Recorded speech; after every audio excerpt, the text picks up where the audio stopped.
안녕하세요. 네, 오늘 저희 서울 서밋 10주년 행사에 참석해 주시고 또 저희 세션에 관심 가지고 들으러 와주신 여러분 너무 환영하고요. 또 감사드립니다. 저는 AWS XA 송규호라고 합니다.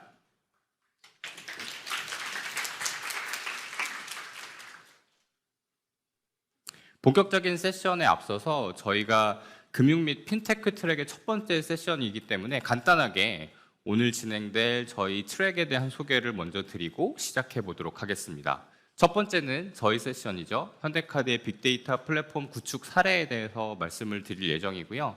점심 식사를 하시고 난 뒤에는 카카오페이 손해보험의 혁신 사례에 대해서 전달드릴 예정입니다. 그 다음 세 번째 세션에서는 STO, RWA라고 하죠. 토큰 증권을 AWS 기반으로 어떻게 구축하셨는지에 대한 사례를 설명해 주실 예정이고요. 네 번째는 신한에서 AI 클라우드 컨택 센터에 대한 내용으로 여러분들께 말씀을 드릴 예정이고요.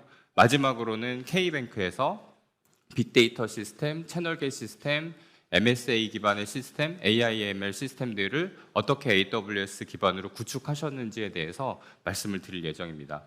저희가 오늘 정말 좋은 세션들을 알차게 많이 준비했으니까요. 여러분들 마지막까지 자리 지켜주시고 기대해 주시면 감사드리겠습니다. 네, 그럼 본격적으로 세션을 시작하겠습니다. 네, 데이터로 미래를 설계하다라는 부제로 현대카드의 빅데이터 플랫폼 구축 사례에 대해서 말씀을 드려보도록 하겠습니다. 오늘 발표는 제가 간단하게 세션에 대한 소개들을 먼저 드리고 난 이후에 클라우드 개발 2팀, 현대카드의 클라우드 개발 2팀을 리딩하고 계시는 이지혜 팀장님께서 올라오셔서 본격적인 발표를 해주실 예정입니다. 오늘 세션은 현대카드에서 빅데이터 플랫폼을 어떻게 구축하셔서 어떤 식으로 발전시켜 오셨는지에 대한 이야기를 드릴 예정이고요. 혁신은 단기간 동안 이루어지는 게 아니죠. 장장 7년 동안의 스토리를 저희가 담았습니다. 네, 디지털 현대카드에서 출발을 하셔서 처음에는 온프레미스에 빅데이터 플랫폼을 구축을 하셨고요. 약 3페타바이트 정도에 되는 데이터를 이 시스템을 활용해서 분석하셨습니다. 그러다가 어떤 한계를 느끼셔가지고 조금 더 이 데이터 시스템을 혁신을 해보고자 생각을 해보셨고, 네, 혁신의 아이콘인 저희 AWS를 이용을 하셔가지고 이 시스템을 마이그레이션을 하셨습니다. 여기에 대한 이야기를 조금 있다가 이지혜 팀장님께서 올라오셔서 차근차근 말씀해 주실 예정입니다. 네, 현대카드는 여러분들 다 익숙하고 다 아시겠지만 간단하게 소개를 드리자면 카드 업계를 선도하고 있는 기업이죠. 현대카드 하면 어떤 이미지가 떠오르십니까? 저는 현대카드 하면은 조금 트렌디하고 그리고 혁신적이고 감각적인 그런 이미지가 떠오릅니다. 네, 혁신의 DNA를 가지고 언제나 도전을 하는 기업이고요.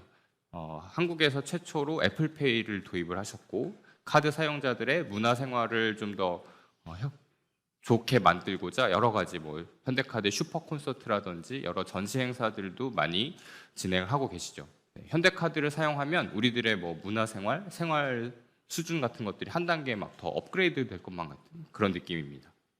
그리고 중요한 거는 2010년대 후반부터는 디지털 현대카드를 천명하셨고요.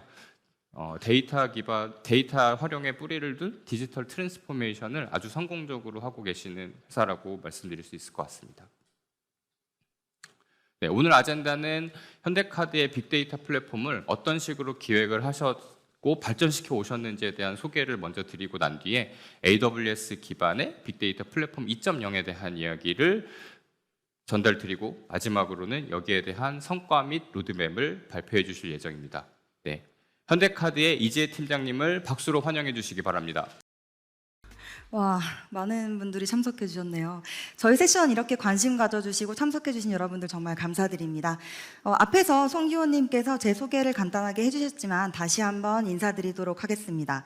안녕하세요. 저는 현대카드에서 데이터 엔지니어링과 클라우드 인프라 운영을 담당하고 있는 이지혜라고 합니다. 네, 감사합니다. 네. 여러분께 오늘 소개해드릴 현대카드 빅데이터 플랫폼 클라우드 전환 구축 사업의 PM을 맡았었고요. 덕분에 이렇게 프로젝트 멤버들을 대표해서 이렇게 AWS 서밋이라는 큰 행사의 발표자로 아주 부담스러운 역할을 감당하고 있는 중입니다. 저에게 모든 걸 다 떠넘기고 지금 이 앞에서 아주 편안한 표정으로 저를 바라보고 계신 저희 프로젝트 멤버들, 네, 너무 부럽네요. 네.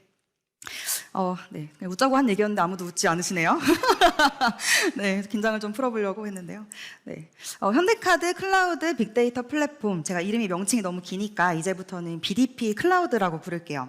현대카드 BDP 클라우드는 온프렘 빅데이터 플랫폼을 클라우드로 전환하고 올해 2월에 오픈했습니다. 아마도 국내 금융사 중에서는 데이터와 분석 환경을 모두 클라우드로 전환한 아주 드문 사례가 아닐까 싶은데요. 그렇기 때문에 저희 세션에 참석해 주신 여러분들, 특히 온프레미스 빅데이터 플랫폼을 클라우드로 전환하고자 하시는 분들에게 많은 공감과 그리고 필요한 정보들을 드릴 수 있는 유익한 시간이었으면 좋겠습니다. 그럼 지금부터 현대카드 BDP에 대한 짧은 소개와 함께 현대카드가 어떻게 빅데이터 플랫폼을 클라우드로 전환하게 되었는지에 대한 여정에 대해서 소개해드리도록 할게요. 현대카드 BDP는 현대카드의 디지털 트랜스포메이션과 걸어온 발자취가 같습니다. 2017년에 80대 규모로 하둡 클러스터를 신규로 구축하고 BDP라는 이름으로 오픈했어요. 그리고 24년까지 7년 동안 사용자, 데이터, 그리고 인프라가 점진적으로 확대되어 왔습니다. 그 과정에서 BDP를 활용한 분석 과제들은 1년에 50개 규모로 증가했고요. 현재는 40여 개의 대내외 서비스를 현재 BDP 환경을 통해서 운영하고 있습니다. 조금 더 정량적으로 BDP 규모를 설명드려 볼게요. 지금 보시는 이 수치는 1년 전 프로젝트 착수 시점에 저희가 산정했던 지표입니다. 데이터 레이크와 분석 샌드박스를 합쳐서 약 3페타바이트의 대용량 데이터를 적재하고 있었고요. 그리고 여러 원천 시스템에서 보유한 정형, 비정형, 반정형 데이터들을 입수하고, 그리고 분석가분들이 생성하시는 분석 피처 데이터들 테이블을 합쳐서 전체 2만 개 이상 적재하고 있었고요.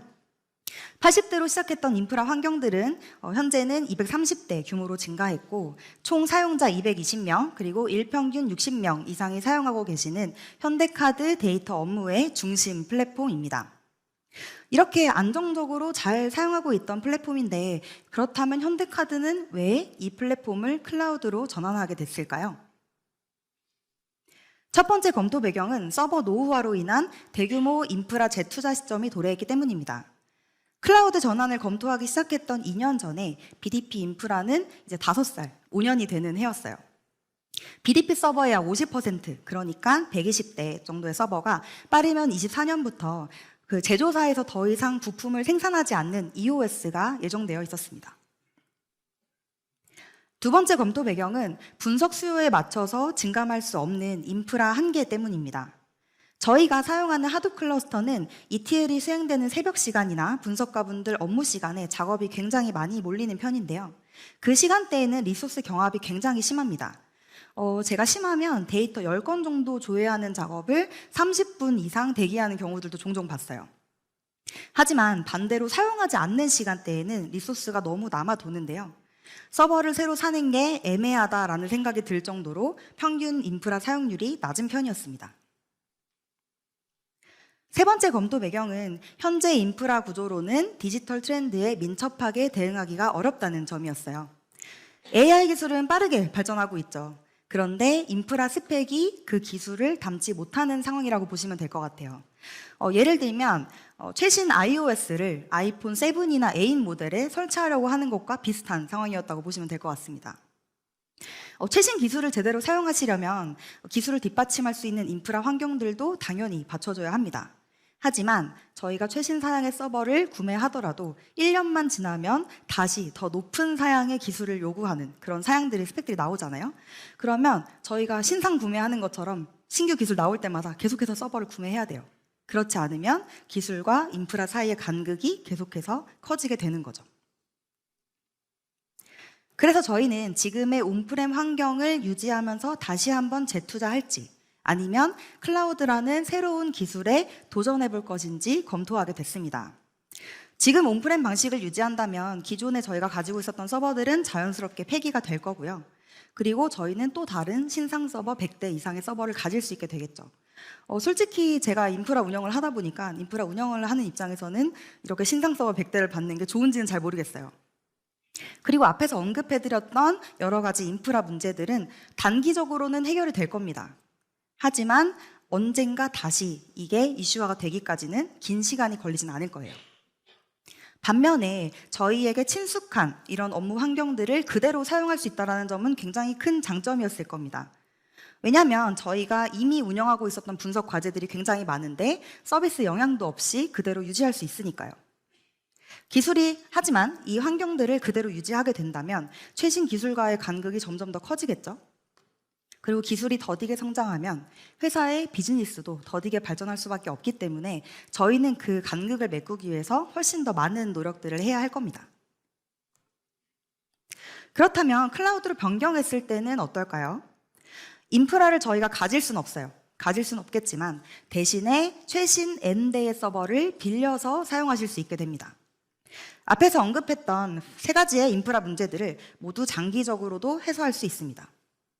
그리고 물리 인프라를 클라우드 서비스 제공자가 알아서 관리해주기 때문에 부품 장애나 EOS를 걱정할 필요도 없습니다.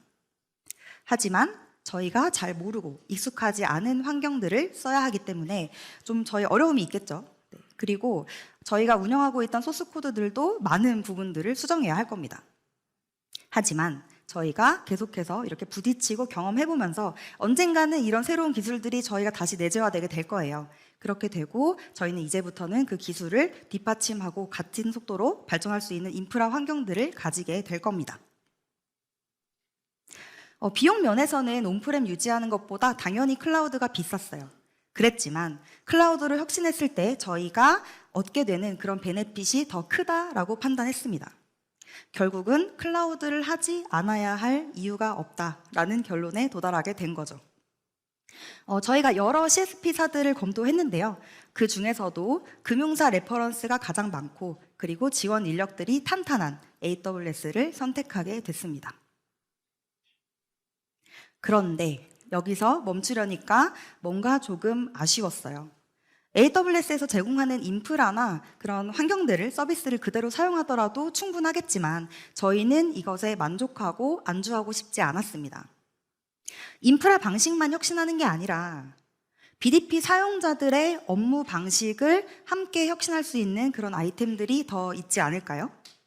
그래서 저희는 다시 한번 고민을 하게 됐습니다. 여기 여러 종류의 웹페이지들이 보이시나요?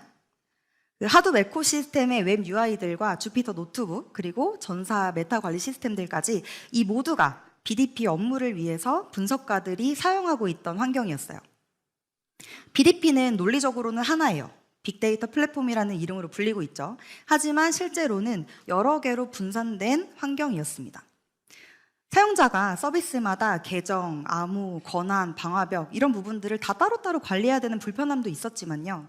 무엇보다도 같은 과제를 여러 시스템을 통해서 각각 진행하다 보니까 업무 흐름이 끊어지고 소스 코드가 파편화된다라는 점이 가장 큰 불편함이었습니다. 그리고 두 번째 개선점은 운영성 업무에 자동화 환경이 없었다라는 점이에요. 분석 과제를 시작하는 것부터 서비스 런칭하는 것까지 여러 조직과 인력이 순차적으로 업무를 진행하고 있습니다. 이 이미지에서 사람 표정을 보시면 기술 리서치에는 웃고 있죠. 근데 서비스 런칭 직전에는 화가 나 있어요. 제가 그냥 이제 시퀀셜하다라는 걸로 사람의 기분에 따라서 이제 표현한 건데 실제로 분석가분들이 이렇게 화를 내시진 않습니다. 네. 하지만 결국은 말씀드리고 싶은 거는 가설을 검증하고 인사이트를 발굴하는 그런 모델 개발 작업들에 집중해야 하는데 개발에 필요한 선행 업무들과 후행 업무들에 저희는 더 많은 시간들을 할애하고 있었습니다. 그래서 저희는 클라우드 구축 전략을 통합, 자동화, 성장 이렇게 세 가지 포인트로 잡았습니다. 여기저기 분산되어 있던 분석 환경을 단일 채널로 통합하고요. 그 안에서 사용자가 수행하는 모든 종류의 데이터 플레이가 가능한 그런 환경을 구축하기로 했습니다. 그리고 데이터 옵스와 ML옵스 환경을 통해서 사람이 수동으로 수행하던 그런 업무들을 자동화하고 운영성 업무의 리드 타임을 개선하고자 했습니다. 마지막으로 AWS 클라우드를 현대카드에 맞게 잘 활용해서 기술 발전과 구성원의 역량이 같은 속도로 함께 성장할 수 있는 그런 디지털 드리븐 환경을 구축하자라는 전략을 세웠습니다. 네, 이제부터 브랜뉴 빅데이터 플랫폼 BDP 2.0을 소개해 드릴 텐데요. 페이지 전환에 앞서서 참고사항 먼저 공유 드릴게요. 저희가 실제로 운영 중인 BDP 시스템의 이미지 대신에 기획서 화면을 첨부했고요. 그리고 가시성을 높이기 위해서 필요한 부분들만 위주로 심플하게 아키텍처 구성했다는 점 미리 말씀드리고 시작하겠습니다. 네, 실제 BDP의 메인 화면과 80% 정도의 싱크로율을 자랑하는 기획서 화면입니다. 현대카드 BDP 2.0은 데이터 엔지니어, 어널리스트, 그리고 사이언티스트의 모든 업무를 수행할 수 있는 통합 데이터 환경으로 만들었어요. 실제 시스템 화면을 저희가 여기서 보여드리진 못하지만 여기 보시는 화면으로 주요 기능들에 대해서 아주 간단하게 설명해 드리도록 하겠습니다. 리퀘스트는 BDP의 주요 업무 프로세스에 대해서 승인, 신청, 결제를 할 수 있는 기능입니다. 그리고 카탈로그는 데이터 레이크에 저장된 모든 데이터의 스키마와 통계 정보, 그리고 계보라고 하죠. 리니지 정보, 이런 정보들을 조회하실 수 있는 기능을 제공하고 있고요. 프로젝트는 분석 과제별로 필요한 분석 인프라 환경들을 구성하고 프로젝트 멤버를 관리할 수 있는 그런 기능을 제공하고 있습니다. 그리고 EDA에서는 쿼리를 돌리거나 저장할 수 있는 SQL 편집기가 제공되고 있고요. 머신러닝 메뉴를 통해서 세이지메이커 스튜디오에 접속하시거나 내가 개발한 파이프라인을 원클릭으로 배포할 수 있는 그런 기능들을 제공하고 있어요. 그리고 워크플로우 기능 같은 경우는 코드 한 줄 짜지 않고도 UI 기반으로 아주 손쉽게 작업 흐름을 만들 수 있는 기능인데요. 정기적으로 데이터 마트를 만들거나 피처 데이터를 생성하거나 또는 배치 추론을 할 때 활용하고 있습니다.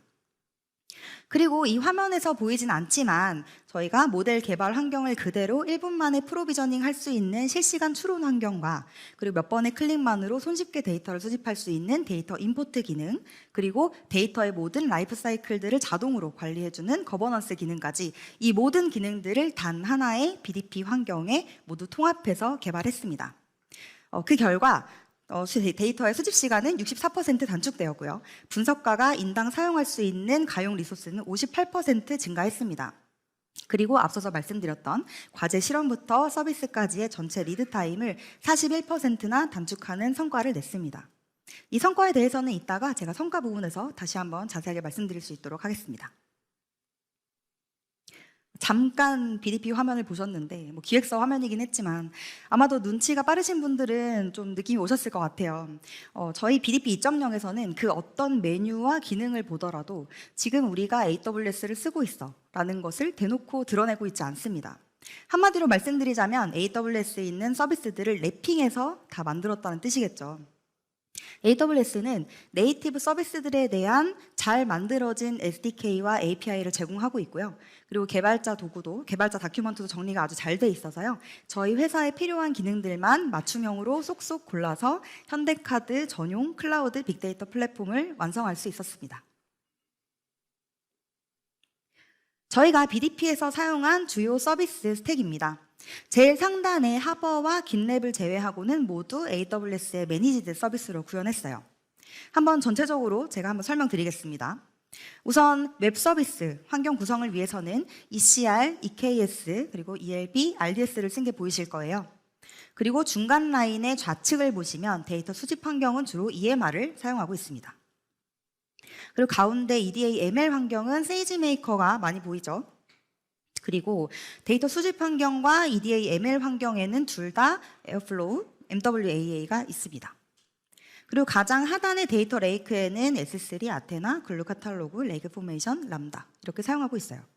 데이터 시큐리티 쪽에서는 시크릿 메이저와 KMS가 있습니다.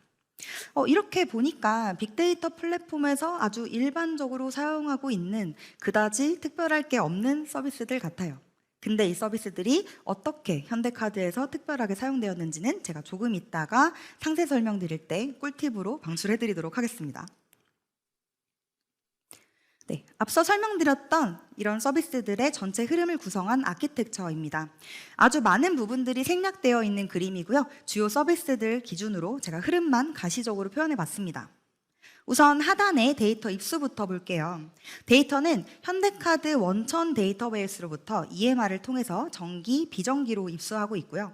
스트리밍 데이터는 MSK로 수집하는데 이제 EMR로 수집한 데이터와 MSK로 수집한 데이터를 둘 다 S3로 적재하고 있습니다.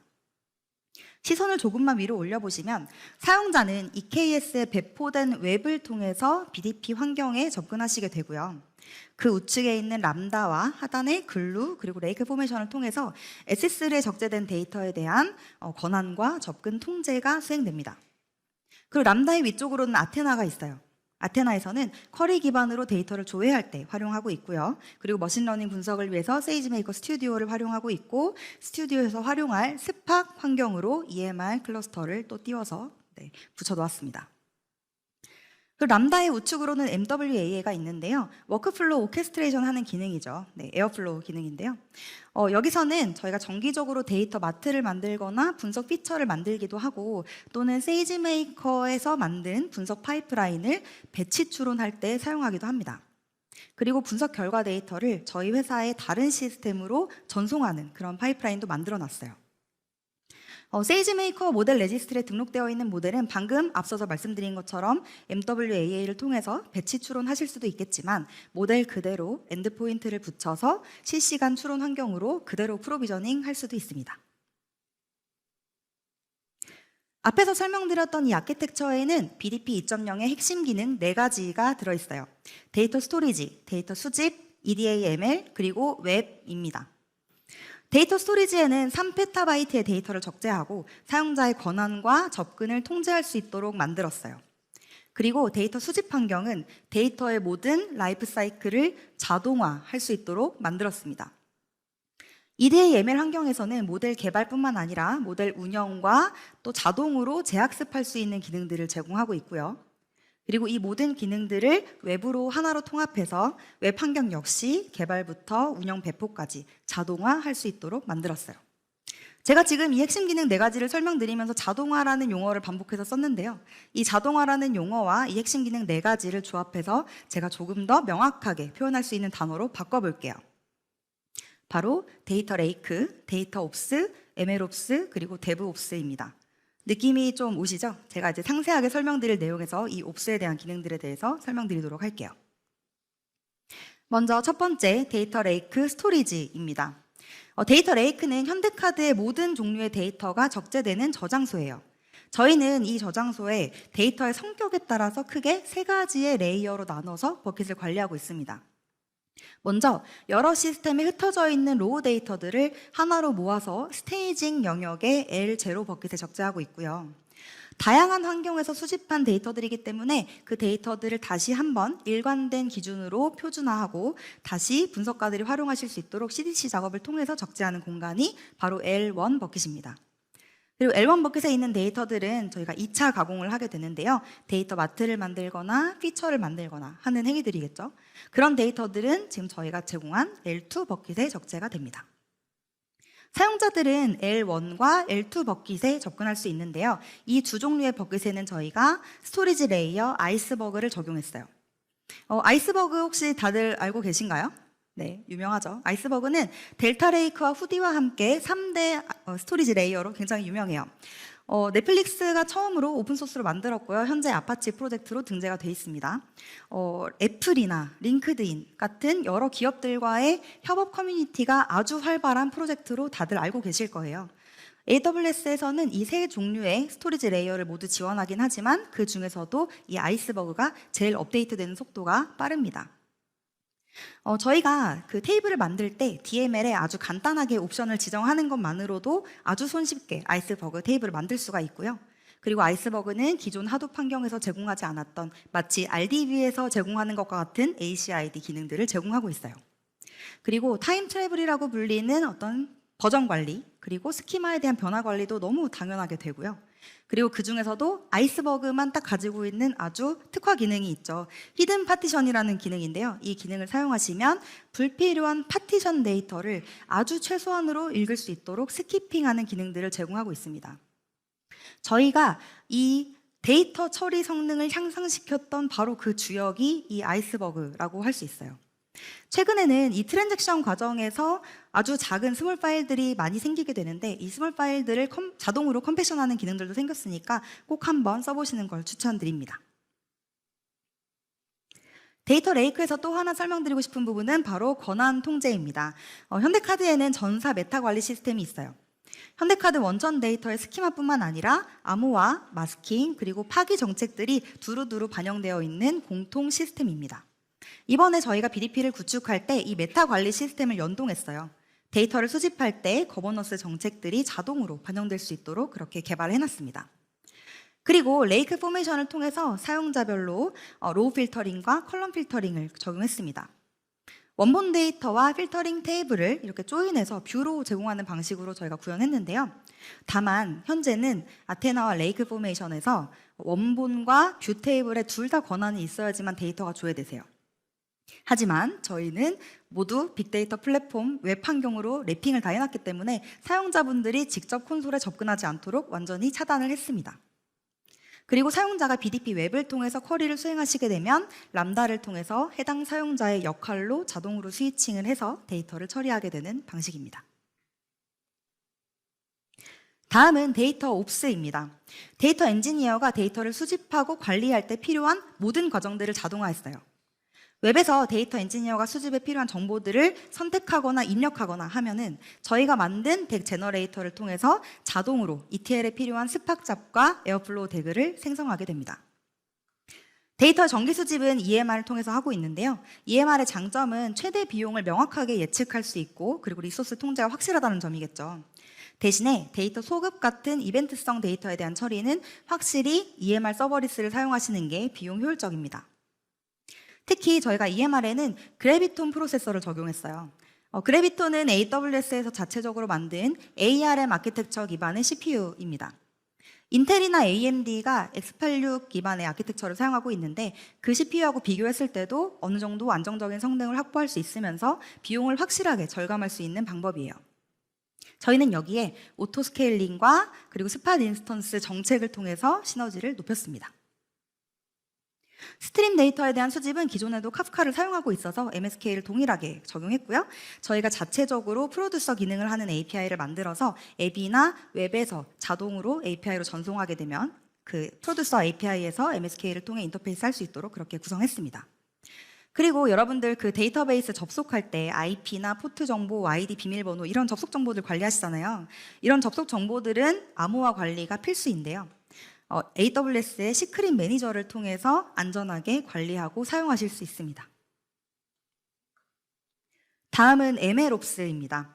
지금까지 보여드렸던 아키텍처 중에 가장 복잡해 보이는 그림이네요. 데이터 어널리스트와 사이언티스트들이 업무에 활용하시는 환경입니다. BDP 웹에서 SQL 편집기를 활용하시거나 세이지메이커 스튜디오를 통해서 EDA와 머신러닝 분석을 하실 수 있어요. 분석가들은 EDA를 위해서 스팍 환경을 사용하고 계신데 저희는 분석 과제별로 각각 EMR 클러스터를 만들어서 세이지메이커를 통해 사용하실 수 있도록 구성했습니다.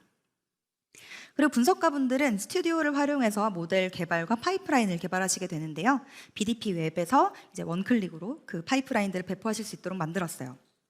만약 배치 추론을 하겠다라고 할 경우에는 BDP의 윈도우 에어플로우 기능들을 사용해서 저희가 배포할 때 파이프라인의 스케줄과 작업 흐름들을 손쉽게 만드실 수 있고요. 그리고 모델 매트릭 값이 자동으로 그 이하로 떨어지면 자동으로 모델을 재학습할 수 있도록 그렇게 만들어 놨습니다. 실시간 추론을 하겠다라고 할 경우에는 레지스트리에 등록된 모델에 엔드포인트와 API 게이트웨이를 붙여서 바로 프로비저닝 할 수 있도록 그렇게 만들었어요. 마지막은 데브옵스입니다. 데브옵스 환경은 온프렘의 기존에 있던 깃랩과 하버를 연동해서 구성했는데요. 개발자분들이 소스코드를 빌드할 때 테스트 도구가 자동으로 단위 테스트를 수행하고 코드 커버리지를 측정하게 해놨어요. 저희의 기준치 이하면은 빌드가 되지 않도록 세팅해놨습니다. 그리고 컨테이너는 깃랩 소스코드와 도커 파일로 빌드해서 최종적으로는 ECR로 푸시되게 되고요. 헬름 차트 업데이트와 EKS 배포가 자동으로 수행될 수 있도록 CI/CD 파이프라인을 구성해놨어요. 인그레스 같은 경우에는 사실 다른 옵션들이 많이 있었는데 저희는 심플하게 LB와 엔진X로 구성했습니다. 여기서 조금 특이하다라고 생각하실 점은 바로 그 노드 그룹과 서브넷을 분리했다라는 점인데요. IDC와 직접 통신해야 하는 그런 그룹들과 클라우드 내부만 통신하는 그룹들을 분리해서 마치 망을 분리한 것처럼 서브넷과 시큐리티 그룹을 다 나눴어요. 그 시큐리티 그룹으로 인바운드와 아웃바운드를 최소한으로 부여했는데요. 금융사에는 권한 부여를 필요한 권한에 대해서만 최소한으로 부여해야 한다는 원칙이 있죠. 저희처럼 이렇게 구성하시게 되면은 허가되지 않은 파드에서 IDC하고 직접 통신할 일이 없도록 통제하실 수 있습니다. 그리고 마지막으로 OAuth2 인증과 투팩터 적용은 오픈소스 키클락과 저희 회사 OTP 서버를 연동해서 구성했어요. 지금까지 아키텍처 중심으로 설명드렸는데요. 다음으로는 BDP 클라우드가 저희 회사에 어떤 성과를 냈는지 자랑해보는 시간입니다. 성과는 사용자 관점, 그리고 운영 비용 관점, 그리고 비즈니스 관점 이렇게 세 가지 관점에서 설명드리도록 하겠습니다. 먼저 사용자 관점의 성과부터 자랑해보겠습니다. 우선은 BDP를 사용하는 모든 사용자들에게 자동화라는 선물을 드렸어요. 그동안 여러 유관 조직들과 진행했던 수많은 커뮤니케이션 그리고 프로세스들을 최대한 자동화하고자 했고요. 특히 데이터 옵스와 ML옵스 구성을 통해서 데이터의 운영성 업무 리드 타임을 41%나 단축하는 성과를 이뤘습니다. 최근 BDP 클라우드로 130개 데이터를 신규로 입수해달라는 요청이 왔는데 예전 같으면 몇 개월이나 소요될 작업이 한 달 반 만에 끝났어요. 사실 체감상으로는 60% 정도 단축된 속도였는데 아무래도 자동화되어 있다 보니까 휴먼 에러도 최소화되었고 저희가 검증하는 단계들이 간소화되었다는 점에서 효과가 더 컸던 것 같습니다. 데이터 어널리스트 관점의 성과를 한번 살펴볼까요? 기존 BDP 대비 트랜잭션 성능이 평균 4배나 향상되었습니다. 온프렘 하둡 환경은 안타깝게도 업데이트나 딜리트 같은 DML을 제공하고 있지 않았어요. 이 차트 보시면 이 파란색 지표가 바로 온프렘 지표인데요. 딜리트 속도가 500기가 처리하는데 63분으로 굉장히 처참해 보이는 속도죠. 업데이트나 딜리트가 제공되고 있지 않기 때문에 모든 데이터를 읽어서 특정 데이터를 제외하고 다시 오버라이트하는 속도입니다. 하지만 이제는 아테나와 아이스버그가 있기 때문에 저희는 이제부터 평균 4배나 향상된 성능으로 트랜잭션 처리를 할 수 있게 되었습니다. 데이터 사이언티스트들은 어떤 점이 좋아졌을까요? 우선은 개인 전용 분석 환경이 생겼다는 점이 가장 좋아진 점입니다. 이전 환경은 제가 앞에서도 말씀드렸던 것처럼 리소스 경합이 굉장히 심했다고 설명드렸었어요. 근데 이제는 각자 개인이 사용하실 수 있는 전용 분석 환경이 생겼고요. 이 과제만 쓸 수 있는 전용 스파 클러스터가 생겼습니다. 그래서 예산이 허락하는 범위에서 자유롭게 사용하실 수 있도록 그렇게 구성해놨어요. 그리고 리소스를 사용하시는 방식도 이제는 머신러닝 단계마다 맞춤형으로 사용할 수 있도록 변경됐죠. 여기 비포 이미지를 보시면 훈련 단계에 필요한 리소스가 가장 크기 때문에 그 리소스 기준으로 기존에는 할당받아서 사용하고 계셨는데요. 실제로는 소스 개발이나 EDA를 하는데 더 많은 시간을 보내고 계시기 때문에 실제 평균 사용률은 29% 정도로 굉장히 낮았습니다. 하지만 이제는 각 단계마다 리소스 사용 전략을 다르게 가져갈 수 있게 되었어요. 머신러닝 단계마다 CPU나 GPU 환경을 따로따로 할당하실 수도 있고요. 그리고 하나의 인스턴스를 돌리거나 여러 개의 인스턴스로 병렬 작업을 돌리는 것도 훨씬 수월해졌습니다. 덤으로 최신 머신러닝 모델들이 이미 탑재된 세이지메이커 컨테이너들이 있어서 분석가들 니즈에 더 빠르게 대응할 수 있게 되었다는 점도 큰 장점 중에 하나입니다. 데이터 엔지니어 관점에서의 성과는 어떤 부분이었을까요? 데이터 엔지니어 입장에서는 점점 늘어나는 데이터 처리에 대해서 성능을 보장하면서도 어떻게 비용을 최소로 줄일까가 가장 큰 고민이었는데요. 앞에서도 말씀드렸던 것처럼 저희는 그래비톤 CPU와 스팟 인스턴스를 활용해서 비용과 성능을 동시에 잡았습니다. 이 차트의 EMR 사용 요금을 보시면 CPU와 스팟 인스턴스 정책을 바꾼 것만으로도 비용을 25%나 줄였다는 걸 확인하실 수 있으세요. 여기서 놀라웠던 점은 인텔이나 AMD하고 CPU하고 비교했을 때에도 전체 처리 시간의 차이가 없다라는 점이었습니다. 저희처럼 이런 ETL 작업처럼 복잡한 연산이 필요하지 않은 작업들을 돌려야 되는데 저희처럼 비용과 성능이 고민이시라면 꼭 한번 그래비톤으로 바꿔보시는 걸 추천드릴게요. 그리고 스팟 인스턴스에 대한 정책은 인스턴스 플릿으로 적용했습니다. 스팟 인스턴스가 확보가 되지 않거나 또는 쓰던 인스턴스가 회수될 경우에 필요한 용량만큼 다른 사양의 인스턴스로 확보할 수 있는 그런 기능인데요.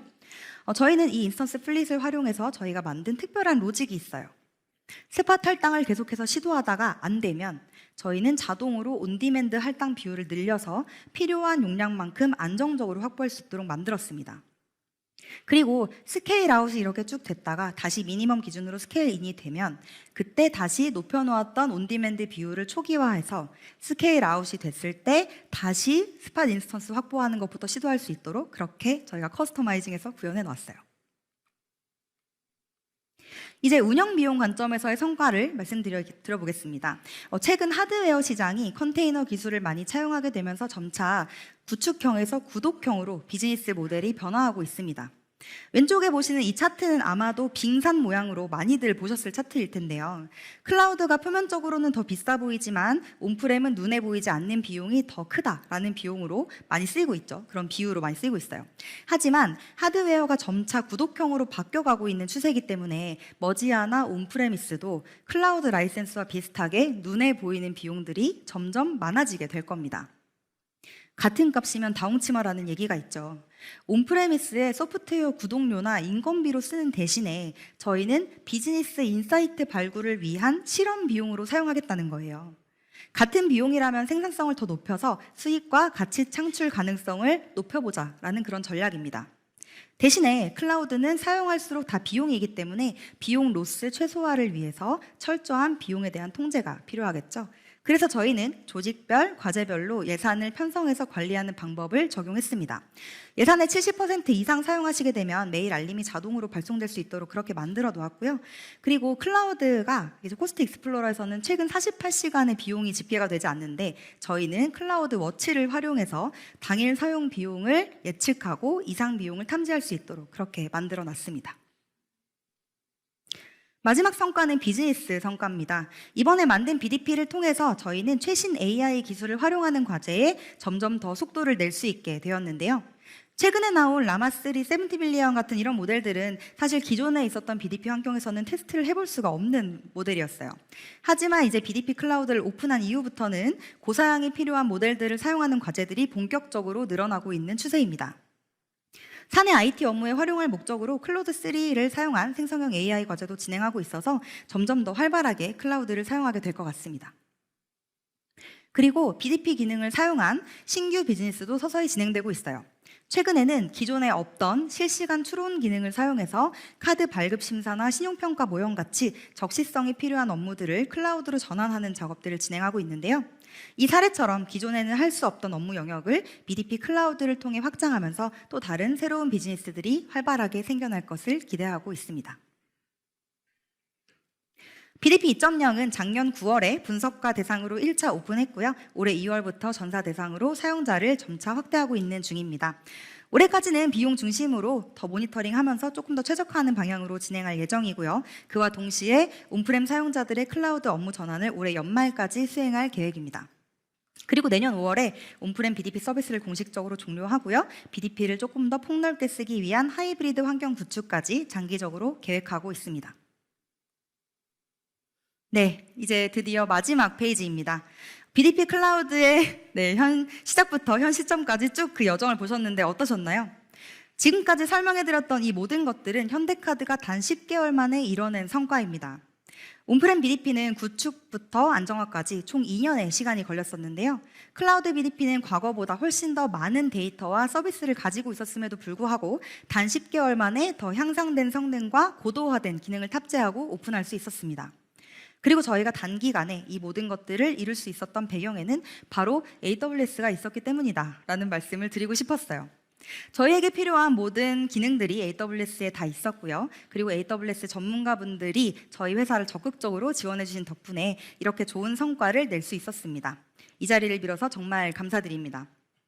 그리고 제가 이왕 소감 말씀드리는 김에 몇 마디 더 해보자면 저희 10개월을 같이 보낸 우리 프로젝트 멤버들 그리고 이 프로젝트에 함께 해주신 저희 유관 부서분들과 이제 업체 관계자분들 그리고 마지막으로 저희 이 세션에서 이렇게 저희 회사 사례를 소개할 수 있게 준비해주신 AWS에게 다시 한번 감사 인사 전해드리면서 현대카드 빅데이터 플랫폼 클라우드 전환 구축 사례 소개 이것으로 마치도록 하겠습니다.